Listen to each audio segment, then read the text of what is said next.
The most memorable part of the play for me was actually the entire third act, the last 20 or so pages of the book, because as an outsider to The Simpsons, it was both kind of weird for me because I didn't fully understand who the characters that were speaking were, and I also just thought it was really interesting to see the episode we watched spun off as a melodrama. Um, the first theme I noticed was multiple iterations of a single story, which can be seen of the passing down of the story of Cape Fear, both 7 and 75 years after the apocalypse occurs. The second theme I noticed was loss, which can be seen through the loss of friends and family in the first act, and also the loss of Bart's family in the third. The last theme I noticed was nostalgia and how your memory of something can differ very drastically from what it really was.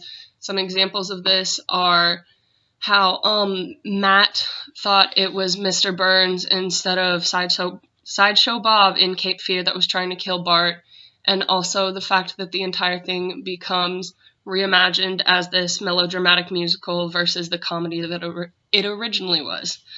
Some characteristics of the play within the play were the chorus, which slowly grows and is joined by Bart's family as they die off, and also drives all of the dramatic action in the play through singing.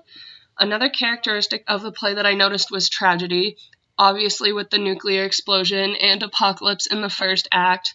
It can also be seen in Gibson's monologue in the second act and the death of Bart's family in the finale. There was also an obvious climax in the play at the moment Bart stabs Mr. Burns with a sword. It was expected to be like this big dramatic moment where one lives on and the other dies, but then Mr. Burns seemed somewhat affected by the stabbing, or unaffected by the stabbing, and also gives this monologue about how he is forever, which is a somewhat ominous way to end it. I think that the play within the play is significant because it shows us how something can change so drastically throughout the years when it is passed down only through memories and storytelling, rather than having a hard documentation of it.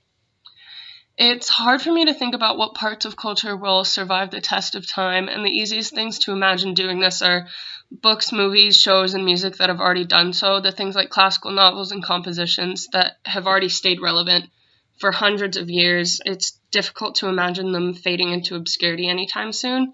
However, I could imagine many dystopian novels from the current era, like The Hunger Games and The Maze Runner, living on, just because at that point they would start seeming less like science fiction and more like real-life situations.